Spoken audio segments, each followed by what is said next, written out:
ایک عمل بتاتا ہوں سورۃ اخلاص کا. میں نے کئی لوگوں کو، یہ بات ذرا غور سے سنیے گا، پہلے درود پاک پڑھے.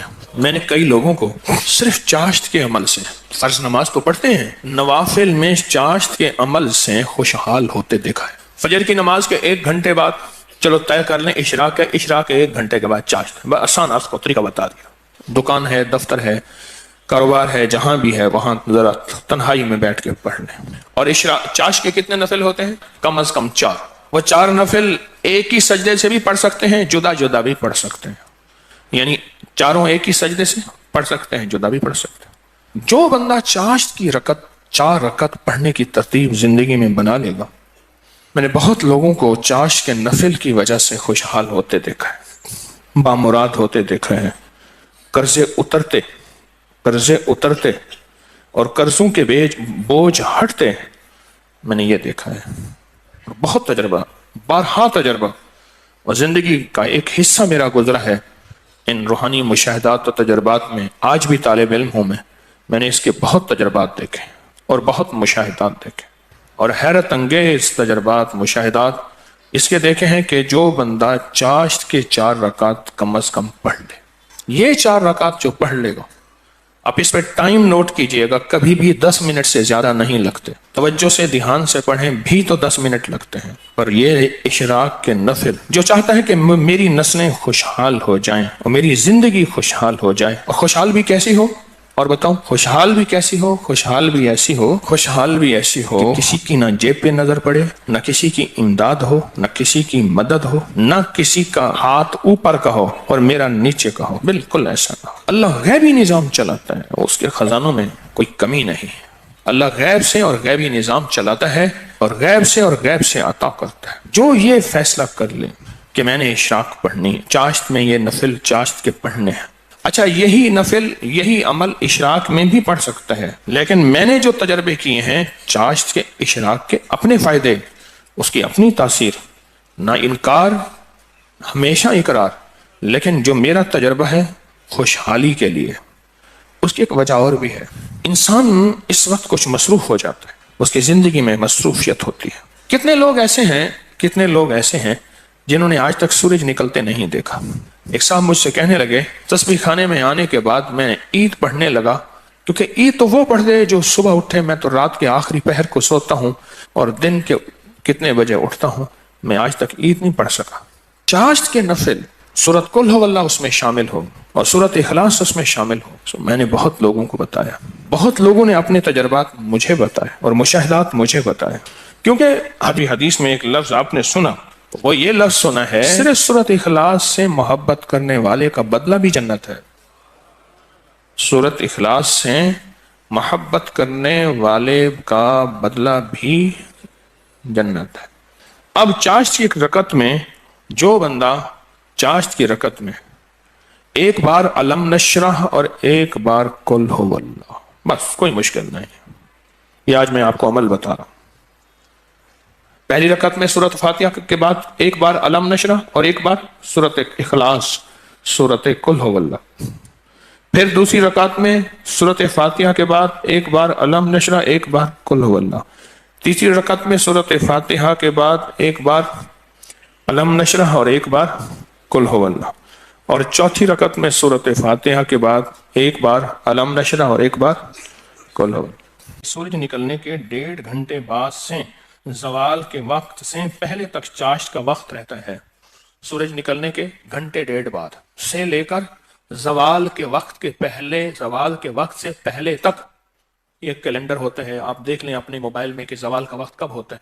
اس سے پہلے تک یہ جتنے بھی گھنٹے بنتے ہیں، ان سب گھنٹوں میں چاشت کا وقت رہتا ہے، چاشت کا وقت ہوتا ہے.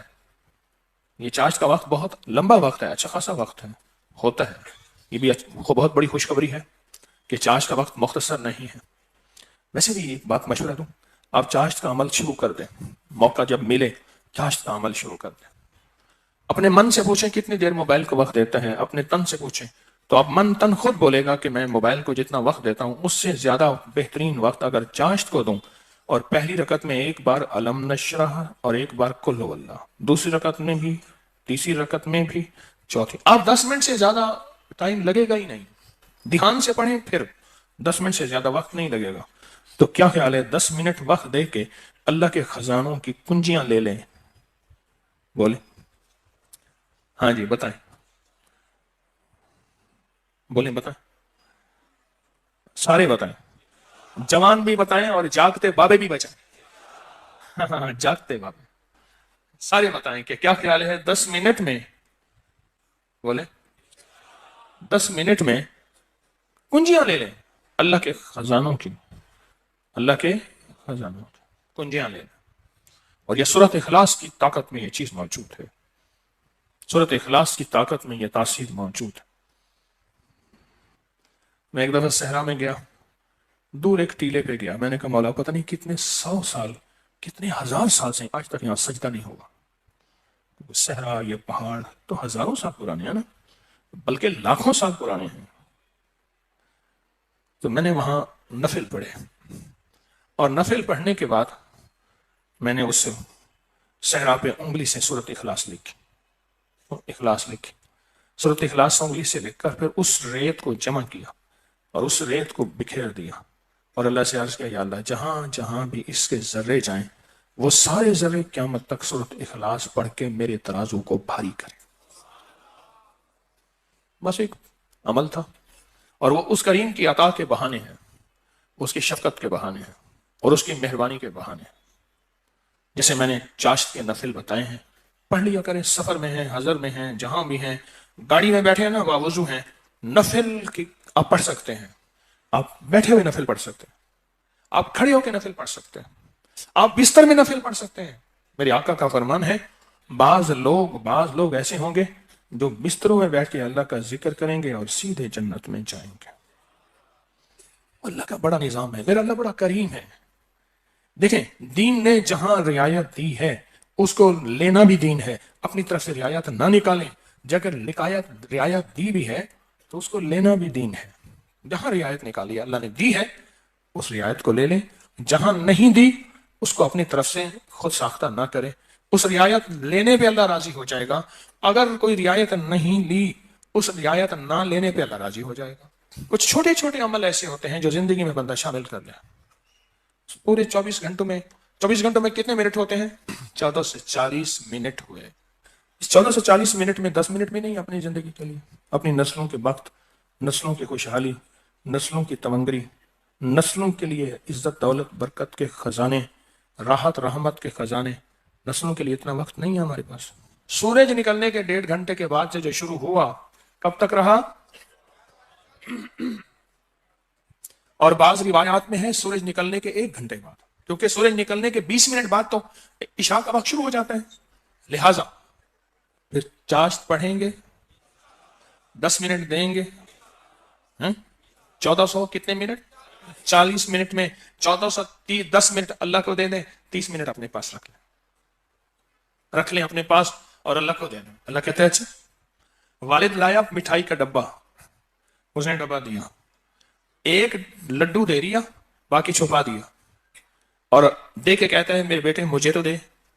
بیٹا چھپاتا ہے، اگر دے دیتا ہے تو خوش ہو کے کہتا ہے نہیں میں تیرے لیے لایا تھا، یہ سارا ڈبہ تیرا ہے.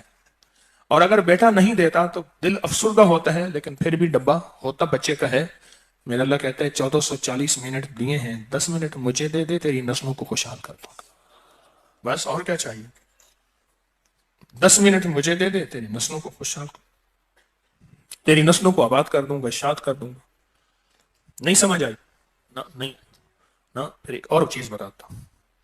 مرغی کیا کرتی ہے؟ کس دن کا چلا کاٹتی ہے، انڈوں پہ بیٹھتی ہے، حسب ضرورت کھانا کھا بھی لیتی ہے، پانی بھی پی لیتی ہے، باقی سارا وقت بیٹھ کے انڈوں کے اوپر بیٹھتی ہے. 21 دن کے بعد اس کے اوپر فتوحات کے دروازے کھلتے ہیں. سب سے پہلے اللہ اسے فوج دیتا ہے، ایک ٹیم دیتا ہے، ایک جماعت دیتا ہے. دوسرا، اور جماعت اور ٹیم اور فوج بھی سیکھی سکھائی دیتا ہے. بچے سیکھی سکھائے ہوتے ہیں. بطخ کے بچے کو بطخ سیکھنا سکھاتی ہے، بولے تیرنا.